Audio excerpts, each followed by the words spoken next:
橱柜总是莫名其妙打开，这让新搬来的单亲妈妈脊背发凉。现场只有儿子坐在那里一动没动，他紧张地看着妈妈，准确说是妈妈的身后，一位满脸淤青的女人正在抬起手向他展示伤痕。那面孔正是新闻上在厨房被虐打致死的家庭主妇。妈妈看不到女人，可她又是怎么回事呢？难道通灵了？到了学校，老师提问，有谁知道这所学校100年前是做什么的？孩子们当然答不出，可男孩却又说话了。They used to hang people here. 听到这话，所有人都觉得毛骨悚然，老师也大感意外，这里明明是法院，怎么会吊死人呢？可男孩却还在描述行刑时的细节，那恐怖的程度绝对不是一个孩子能编出来的。老师用看怪物的表情看着他，男孩见他不信，突然激动起来。 Stop looking at me! 老师愣住了，这是他隐藏几十年的秘密，知道秘密的人都已经去世，他是怎么知道的？其实男孩拥有极其罕见的第六感，总会吸引一些冤魂不散的死人过来找他，甚至还会招呼他一起去玩。后脑勺的血窟窿就那么亮着，还浑然不知。但有些奇怪，他们好像都不知道自己已经死去。男孩更是吓得瑟瑟发抖，他只能在卧室做个红帐篷，在里面摆满各种神像，拿着手电筒照亮他们，用来抵抗各路鬼魂。也正因如此，总被人当作怪胎。这天在同学家的聚会上，男孩孤单地躲在角落里，突然他看到一个红气球飘到了顶楼，他很无聊，就一个人爬上楼梯去捡。可突然这时他听到了奇怪的声音从楼顶的角门传出来。 I swear in my life I didn't take the master's horse. Open this door and I'll break through it and grab you. 男孩知道这肯定又是有鬼魂在里面，听声音还是在吵架，他吓得不敢再动。可就在这时，两个同学好奇地跟了上来，他们假装和男孩聊天，然后趁其不备就突然架起男孩，将他扔进了那间仓房里。男孩拼命地在里面大声呼救，声音嘶哑，好像发了疯一样。 楼下的妈妈听到声音，感觉不对劲，她来到楼上，就听到男孩在仓房里哭喊，声嘶力竭。她想打开门，可门却怎么都拉不开。哭喊了一段时间，男孩突然没了声音。等打开门时，他已经昏了过去。学校的走廊里吊着一家3口，奇怪的是，他们都是中世纪穿着。男孩每次经过这里，都吓得不敢抬头。可除了他，没人能看见这一幕。人们都认为他是个怪胎。一位心理医生也找到男孩，认为他有严重的心理疾病。可男孩却告诉医生。 I see dead people. In your dreams? While you're awake? How often do you see them? All the time.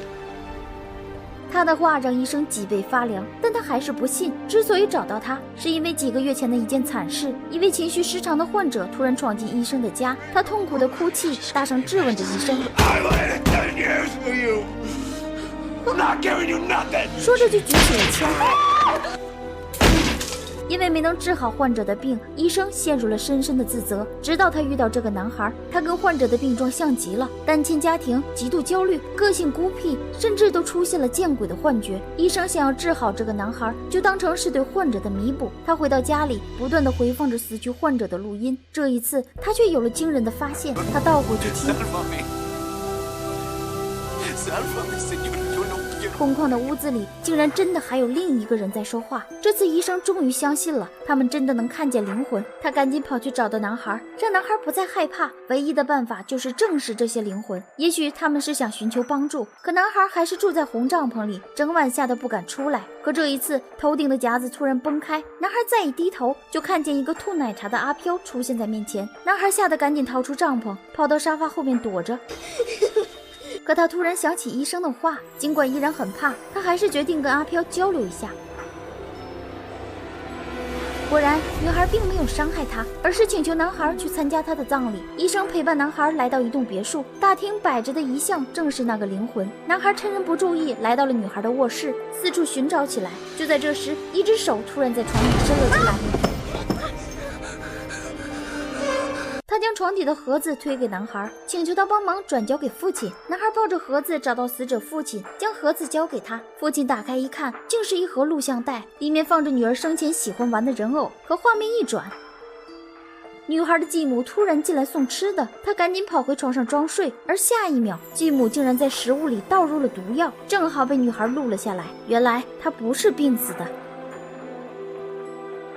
男孩帮死者把玩偶转交给妹妹，从这时起，他终于不再害怕灵魂，整个人也变得开朗起来。他决定将这个秘密告诉妈妈，因为死去的姥姥一直跟在他们身边。道路上突发堵车，妈妈抱怨不知又发生了什么，儿子却告诉他前方发生严重的事故，而且还死了一位女士。妈妈很惊讶，询问儿子怎么知道的，儿子却说这位女士正站在我的车窗前。妈妈有些吓到了，但她显然不太相信。男孩又说死去的姥姥总会过来看望我们，还跟他提起妈妈小时候的事情。 When you were little, you and her had a fight right before your dance recital. You thought she didn't come to see you dance. She did.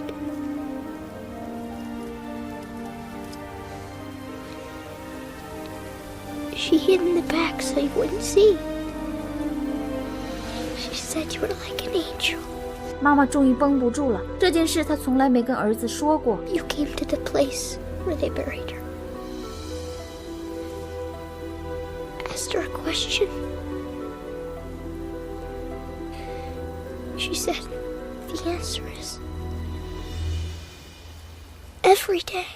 妈妈彻底泪崩。男孩询问妈妈问了什么。